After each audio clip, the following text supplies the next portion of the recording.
Hello, this is Jim Craddock. Today is Tuesday, March 3rd, 2026, and this is Redacted Science, a journal entry.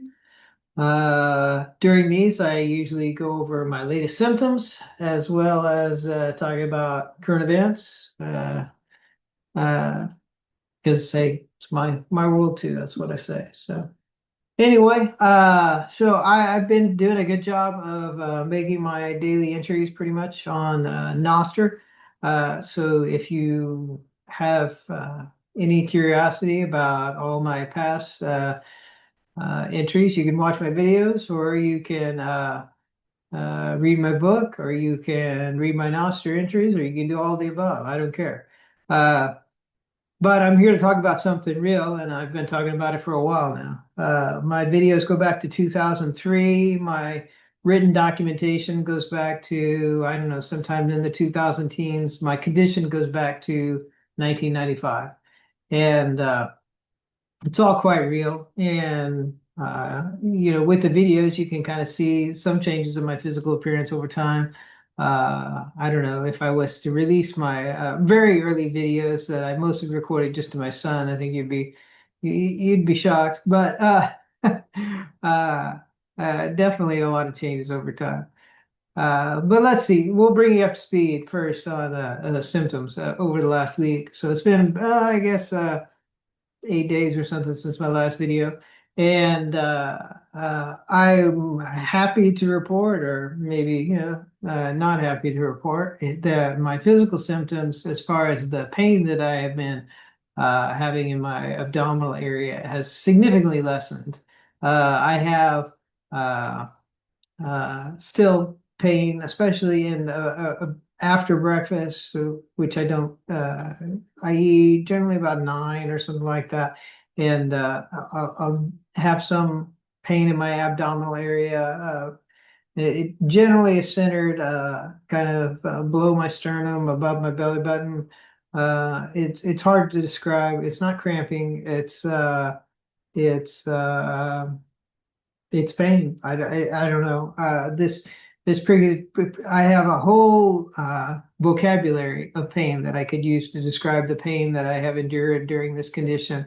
Uh, and abdominal pain is kind of the hardest to describe at times when it's like this, because it's more of a generalized uh, internal pressure, but it isn't broad pressure at this time. It's just pretty isolated, so to about an area about this big. Uh, so if I was to say kind of right there. Uh, uh, and now then at times it can be in other areas lower or higher, but generally that's where it is. That's where it is right now. It's probably just like I mean, on my scale, it's like a 1 or 2. If you were feeling this right now, you would be uh, complaining. I'll just say that much.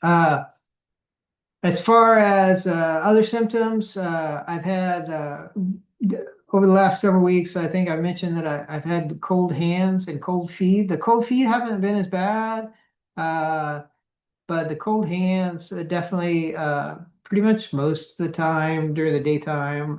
They do better at night when I'm laid down, but yeah, definitely. My hands are cold, and that's weird because we had cold weather and they weren't cold. In fact, starting about in October, I was unusually warm after kind of what Chat called an event, a cortisol event, I think is what he called it. But it kept me awake all night, and after that, I was just warm. I mean, I got hot in the middle of the night, and since from that time, I had been much warmer than usual.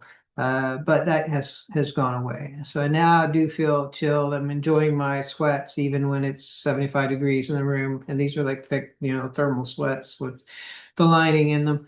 Uh, and so I've been enduring that. As far as other things going on, let's see. Oh yeah, so I've got so my right bicep definitely has been infiltrated by something there, and it's I'm sure it's the candidiasis in the muscle itself, but it's not bad. It's not like during the fatness step. So if you look up in my book, there's a fungal associated transient myopathy. I don't remember what the rest of it is. Anyway, that's when it attacked all kind of my muscles, starting in my right arm, moved across my chest, moved to my left arm. For a long time, I couldn't put my jacket on by myself. I couldn't do a lot of things. And that was a couple years ago. That eventually went away. Then it kind of moved to my abdomen and then to my legs. And my legs are still heavy and stiff. And it's weird. They're flexible but stiff. I don't know how to explain that to you. Let's see. So flexible but stiff. Let's see. So I could still like put my leg wherever I want. Like, so the flexibility is not affected. In fact, it's, I would say, very flexible. In fact, just as a kind of a story, they once did a test at work. So I've always worked out during my condition for the 30 years, except for short periods around the four major transitions, except for these last 4 years also. But so this one period at work, which I'm going to have hard time isolating, but let's say it was in the 2000s, so like between 2000 and 2010.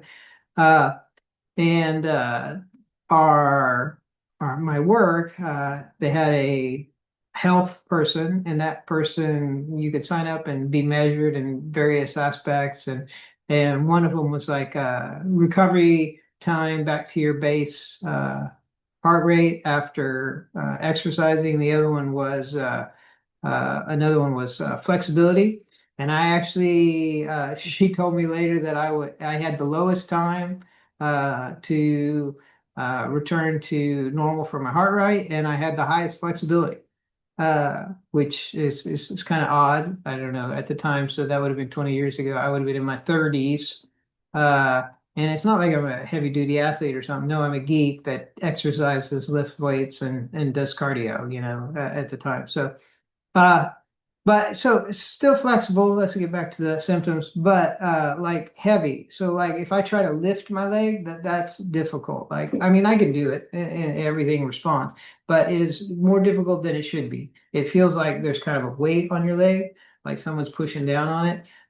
So for example, in bed with just the comforter and the sheet on me, and the comforter's kind of tight, just kind of lifting my leg, I could feel the strains, and it is difficult to move around. When I go to get into a car, I lift my leg as I go to get into the passenger side always.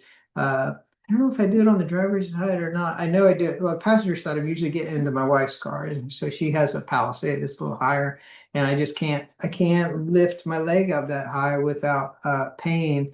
So I just reach over and grab my pants above my knee and yank my leg up so that it goes in there. It's a lot easier. Uh, so what else do we have? There's some skin sensitivity that I've had over the last week or so, mostly in my arm. Uh, uh, about a week and a half ago, 2 weeks ago, I had issues with my elbow. Uh, I was just, changing positions in bed, fist pump, and I, you know, something gave, and it was bad the next day, and even worse the next day, and then after that it was gone. And that's tied to this whole somewhere in this condition that was documented in the article. They talk about how there's some type of phagocytic process that comes back, and anything that ever gets irritated or inflamed, this phagocytic process literally just eats the inflammation. And so if you tear something, it eats it. And so if you can imagine, like whatever nerves you had there, they're not there anymore. So you just have less stability. And so that's kind of what I got on my left elbow right now. And if I try to do something pressure related with my left arm, but I mean, it still works just fine. I'm still able to function. I'm still doing normal. Uh, and normal for me isn't normal for you. Normal for me is looking like normal for other people. It's like imitating normal, and I'm still able to do that mostly, although I work from home. And I sit in this chair, uh, you know, most of every day during the week. So I get up, I sit in this chair at 8:30 in the morning, and I don't get up until 5:30 at least in the evening. And I think that that's a good thing because my body really can't do what it's supposed to do. And the more I use it, the more I use the limited ATP that my body has left in it. And you'd have to read my book to understand that. So I don't want to get too much into all that.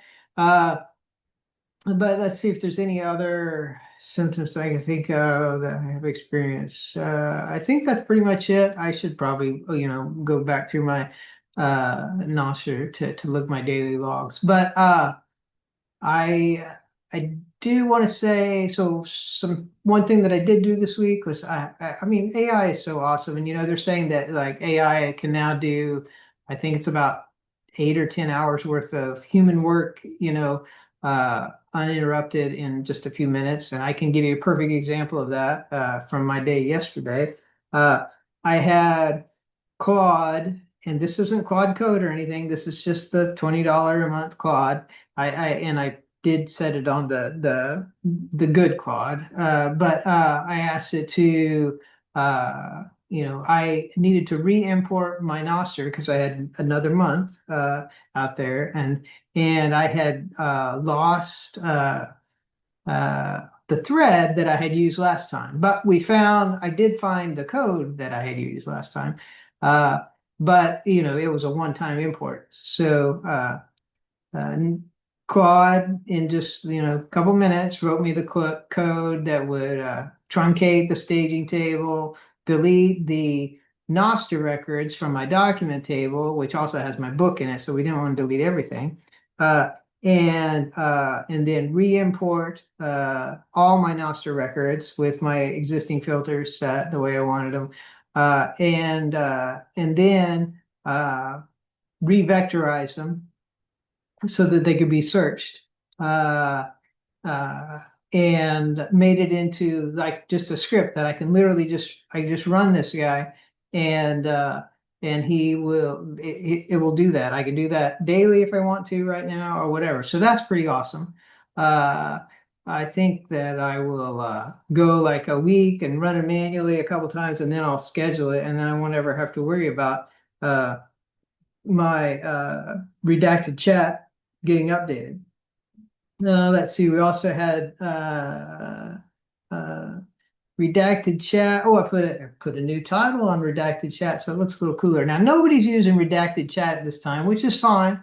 That's fine. All of my stuff is documentation for the future because, I mean, let's just admit it, my science isn't accepted yet.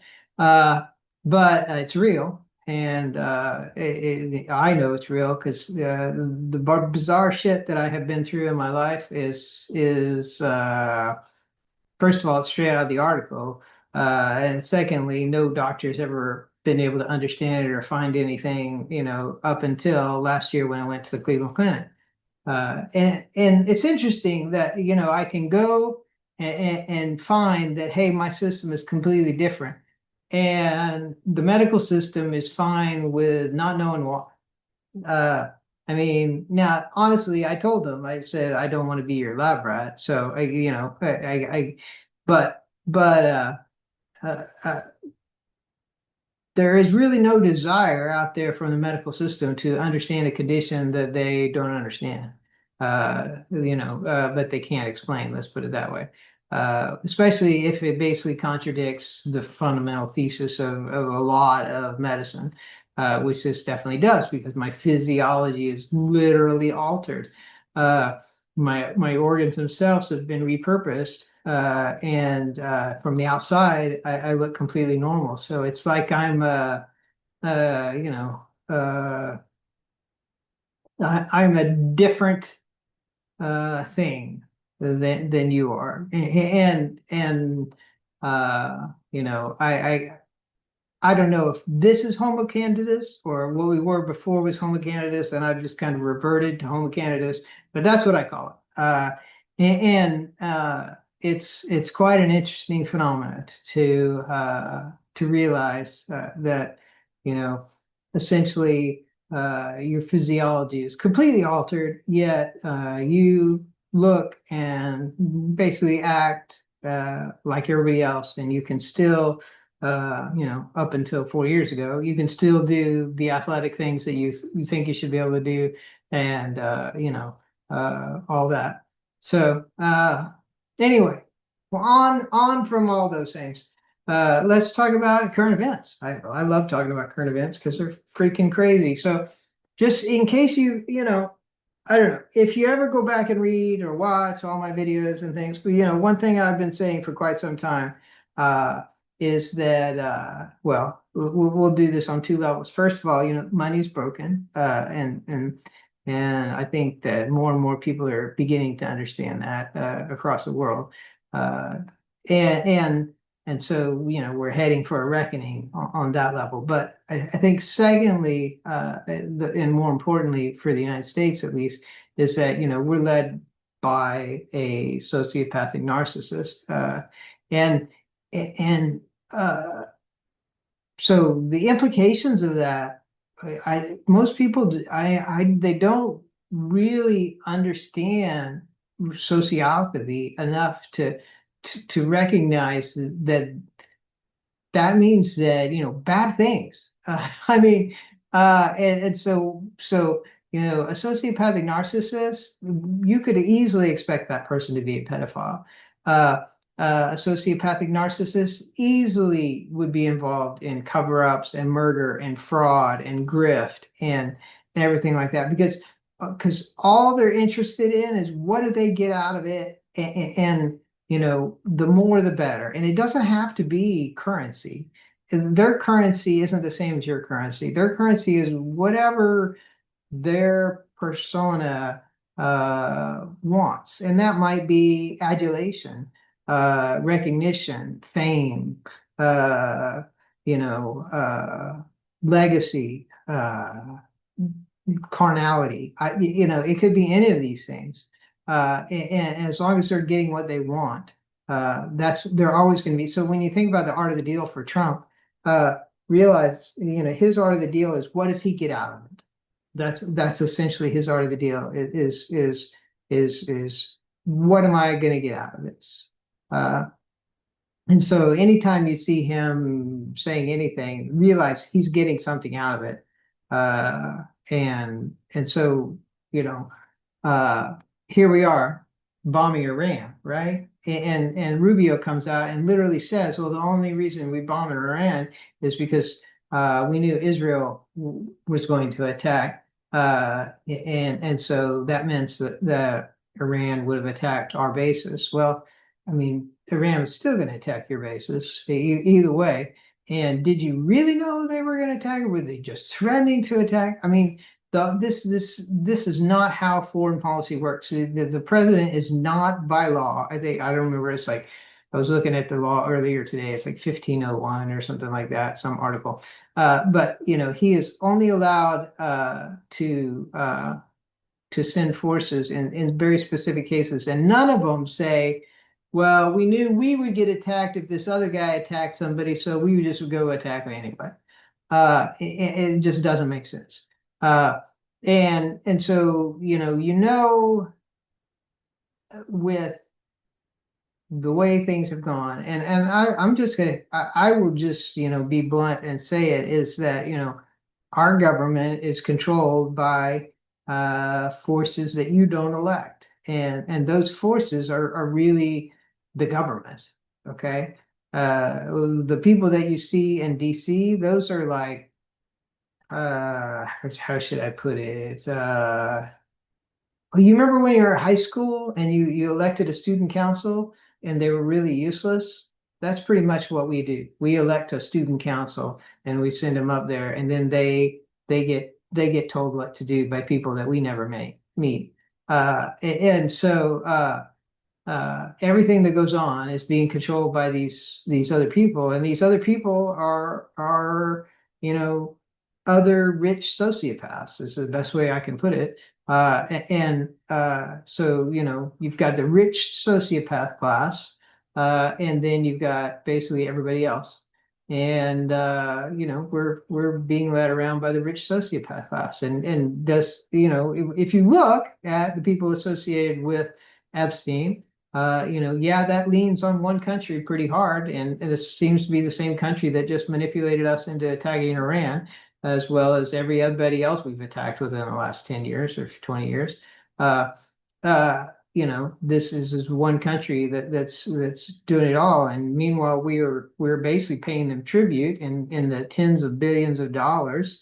And their people, get free education and free healthcare and everything else. It really seems like the promised land, right? Like, oh yeah, we got this 300 million people over here that are basically going to pay for us to live our life, and that's not who the United States of America is supposed to be. And so we have descended into, where the Roman Empire falls. There's lots of paths we can take from here into some type of a dictatorship or into some type of socialist state or different things like that. It typically will go into a dictatorship after a democracy. I just finished reading Durant, which is really good. It's just like 100 pages, a history book. And they really talk about, and it's written in 1968, which is literally before I was born, folks. And and it feels like it was written last month. I mean, the types of things that they talk about in there and where the United States could be going and everything, and how history has treated other democracies and things like that. And pretty much, I mean, they would be unsurprised. I think Durant died shortly after the book was published, but they would be unsurprised about the state of the world today. I'm pretty sure, other than the technology. I think the technology, is pretty wow for anybody. But yeah, I I don't know kind of where things go from here. I do know, money's broken, so you can count on that. But like gold is down 10% today or something like that. Uh, and I added, I mean, that's what you do. You keep cash, some goes down 10%, you buy, it goes up 5%, you sell some, so you have some cash. So the next time it goes down 10%, you can buy some more. And I think Bitcoin, I own it, and I think it could do really well, but at the same time, I realize it's small enough that it can be so manipulated for so many years that we could have a 10-year bear market. And at the same time, you've got all these other things that are going on for the fourth turning that really basically make Bitcoin a little bit of a wild card. Whereas I don't think you'll find the things that people need to make things: gold, silver, uranium, palladium, platinum, what was nickel, copper. I think all those things are things that we're at a point now where, with the batteries that people are going to want in the near future, we're going to need all that stuff. I did read something really cool about that company's battery. Oh, I'm going to forget who it is right now. Hold on, I will pause and find it. Donut Labs battery.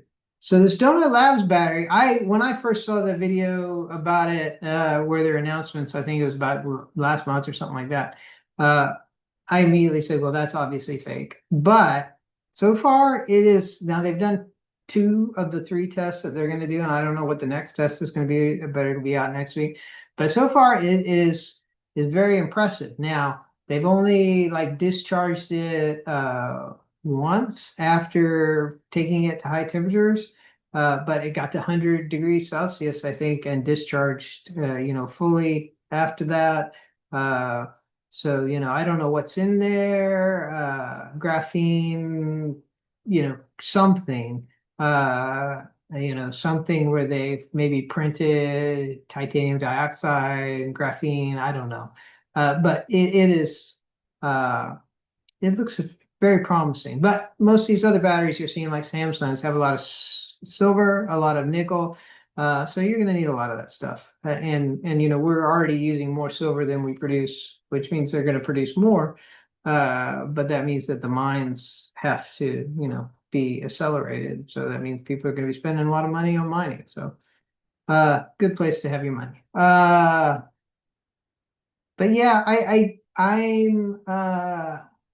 am concerned about the Iran situation, but I think more. Here's what it really makes obvious, and this is what I was really talking about Trump and stuff like that. So when you realize that he is a sociopathic narcissist, and you realize what that means is that he really doesn't have any limits, right?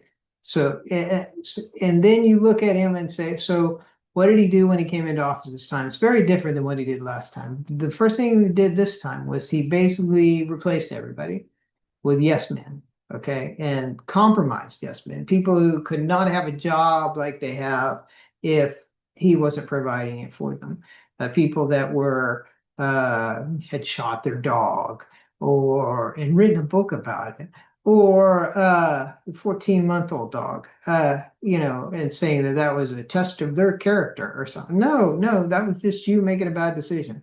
And a lot of other people who are corrupt in various ways and have had criminal convictions. I mean, you know, his daughter's husband's father is like 10 felonies, and yet he's our French ambassador. Yeah,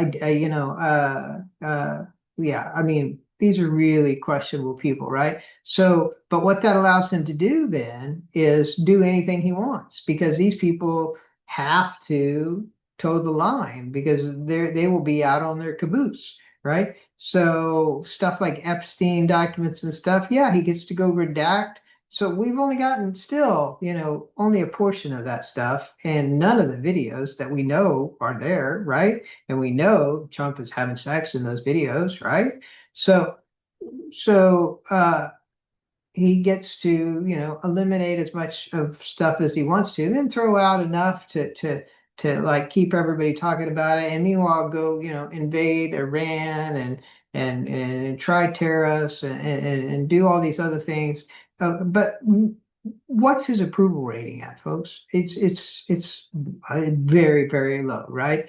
And oil prices are what? Going up. Well, is that ever good for a presidency, for a midterm election? No, that's not.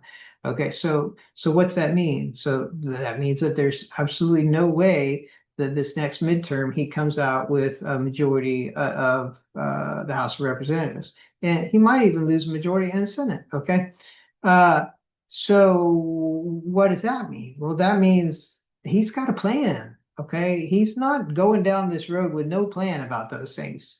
Like he's already got a plan for that, and so then you got to ask yourself, what is that plan? Okay, and so that plan can come in a couple forms. One of the plans would be, yeah, I'm just going to not allow the election. Sorry, yeah, we're at war, and people are rioting or whatever, and I'm going to rile up people, shoot some more people with my ICE forces, and cause greater uh, civil unrest until I can say no elections. Okay. Another one would be he's going to tamper with the elections. I think that one's very plausible. In our electronic world, I don't think you can trust anything. And I mean, with every single media company being owned by that country, now I don't think we really have an outlet for the truth.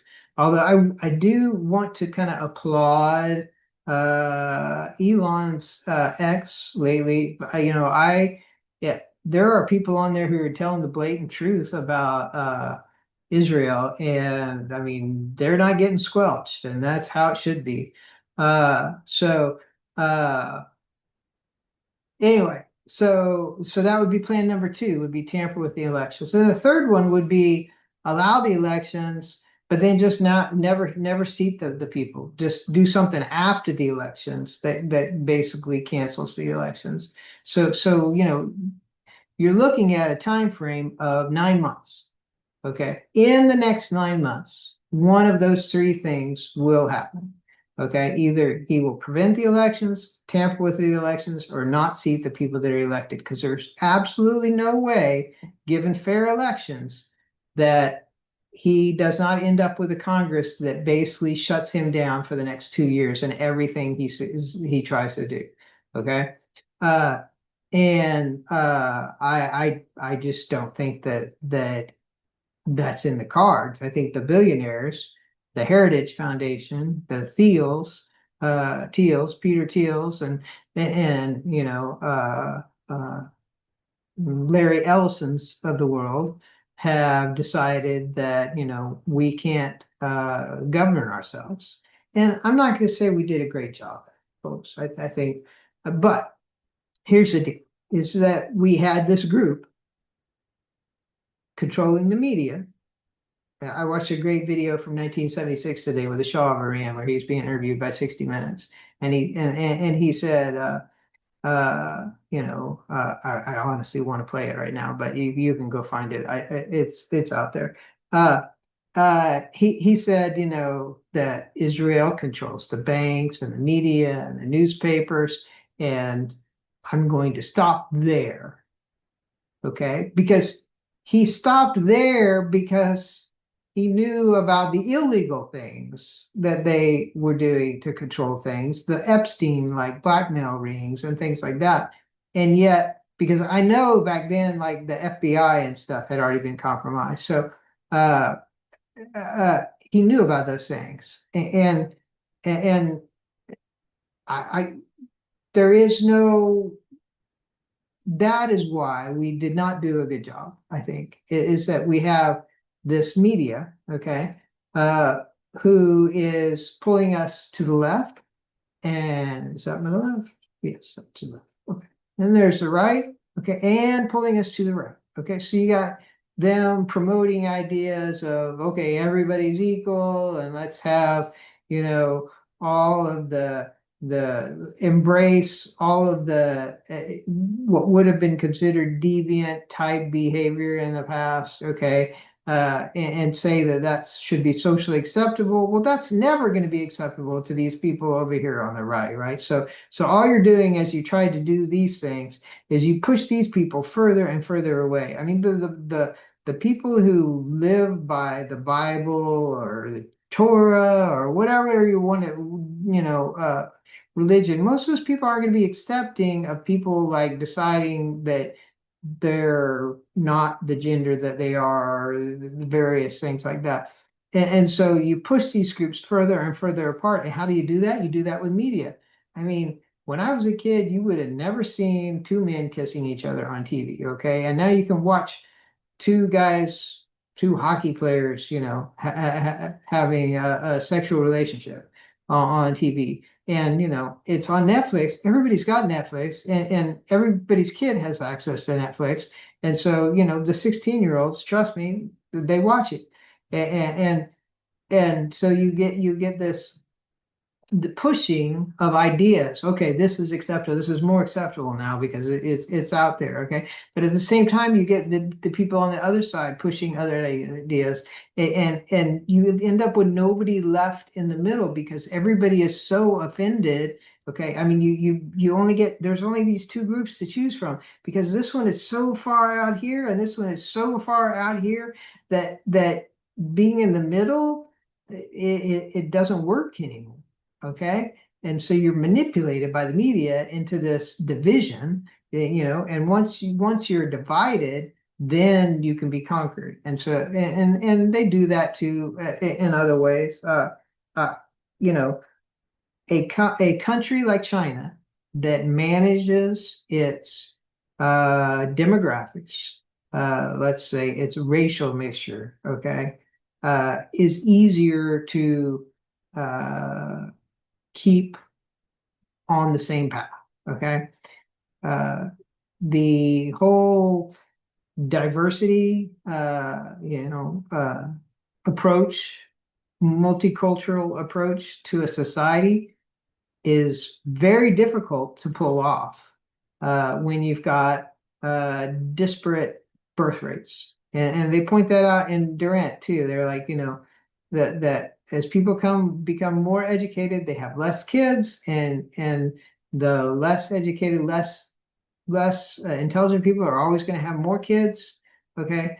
And you're always going to end up with this, uh, conflict between those two groups. And so when you've got a group that has historically not been educated and doesn't have a chance at education, you end up with this same type thing going on. And that can be if they're coming in from other countries or whatever. And the same thing applies to multi-religions. I would not say I'm a religious person. I was raised in a Methodist church. I've got more years of bell choir than most people have of education. Uh, but at the same time, I'm not a religious person at this point in my life. But I can tell you that people that are religious, other people's religions can be difficult for them. And as a non-religious person, actually, other people's religions are difficult for me as well. For example, today, evidently, Trump's forces have been telling people, sorry about that. So, but religions, I have a problem with other people's religions. Today, Trump is evidently commanders in the field as these men go to war are being told that Trump has been chosen and that this is out of revelations and things like that to these people. And they're complaining to the authorities that they're allowed to complain to about this because we are not you are not allowed to do that type of stuff in our country. And so then if you've got another religion and this person has a religion, I mean, it is that is a difficult problem for a society to deal with because religions at their core are based upon, hey, everybody should be my religion because it's the best. And they may even go so far as, calling people goyim and saying that they're animals, or saying that their religion is the one that is the chosen religion and everybody else is an infidel, or saying that you won't go to heaven, and so I shouldn't even marry you because you're not we can't be together in eternity, or different things like that. And so religions are problematic, but at the same time they're an opiate for the masses because you cannot survive uh, long term. Okay, and they cover this in Durant as well. Like societies don't do well without religion. Okay, whether they're the true religion or not, and in my opinion, there is no true religion, but religions are the opiate of the masses, just like today screens are the opiate of the masses. And so I don't know where things go from here. I think I think that we'll end up with a dictatorship most likely. I won't be here for it, so I'm really not worried about it. I just find it all fascinating to watch as it goes along. But I would have told you 4 years ago that I wouldn't have been here 2 years ago. So, but at the same time, I think I know more along the lines of where I am today. So, uh, anyway, so you do the best you could do, and you try to point things out to people that don't notice things like you do, but like I do, at least I think. I tend to have a pretty good as a data architect. I see systems. I see all the various ways that things interact, and I see things that don't fit and things that need closer examination. And to me, I I think it's pretty apparent at this point that most of your conspiracy theories are probably true. Things like, who killed Kennedy? Well, yeah, that was probably a state entity. It was either us or Israel. Uh, and definitely Butler was staged, and October 7th was a false flag, and I mean, all these things are pretty apparent if you just look at them and say, and you start just asking some questions and saying, okay, what are the odds of that? And then what are the odds of the next thing? And what are the odds of the next thing? So you're telling me that the odds of this happening like it did are really like, you know, 1 billion to 1, and it happened. And I'm going to call BS on that, right? That's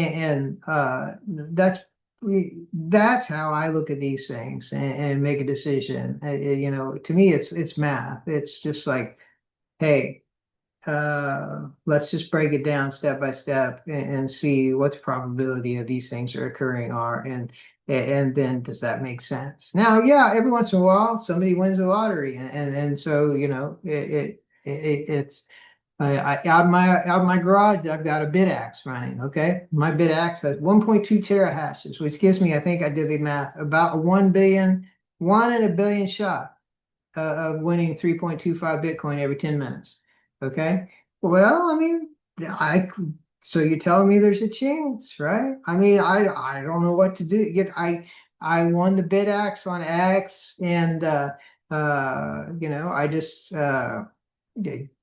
why not run it? I could win. Now I won't. I can tell you that with pretty good, certainty. I think, let's say, how many is that in an hour? So 6 in an hour. So I got 6 chances in 1 billion, I mean, in an hour. And so then I got 24 hours. So I got another, so that's 144 chances a day. So now we can move the decimal down a couple places in the day, right?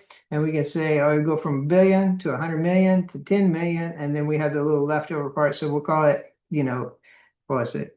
80 million? Where are we at? So wait, we're at 1 billion, go down 1 to 100 million, go down the next one. So we're at 10 million. Oh yeah, so we're at 8 million, 1 in 8 million in a day. That's not bad. I mean, hey, I don't know. But we'll see. I'm perfectly happy to win. But okay, so that I think that we covered everything I wanted to cover today. That was a pretty long one. I usually don't record them this long, but I kind of felt like it today. So that is today's update. I'm Jim Craddock. I have terminal onset diabetes insipidus with candidiasis major. This has been redacted from the medical system by centralized medicine. I would blame the WHO. And they originally did experiments in the early 20th century on a very large cohort of people, enough that they had many people in this terminal final stage at the same time, which is a very unlikely event given the decades-long timeline. So they must have had very large people. They originally had adrenal damage from tuberculosis. So you can imagine there was a lot of people with tuberculosis around the turn of the century.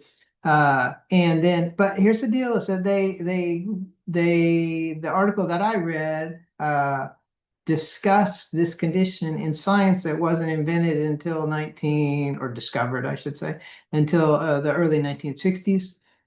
So what does that tell you? That tells you that they redid the experiments, right? Because I mean, you only lived 30 years at most with the condition. And so if they did this in the early 20th century, they would have had to redo it at some point later, which would put it after the Nuremberg Accords, which would make it highly classified because it was human experimentation, which implies that they continue human experimentation at this time, which would make you think that probably there are people out there like me somewhere. Uh, yeah, maybe. Could be. Or maybe they just decided to bury it completely. But it hides pretty well because you don't, none of your symptoms, you have symptoms, but your medical tests all show as normal unless you do the right tests. And the VBG I got was the right test. And VBGs, as you'll find, are very gated, very difficult to get, despite being a normal venous puncture that any person that's trained to draw blood could do. So why do they do that? Yeah. Anyway, read my book.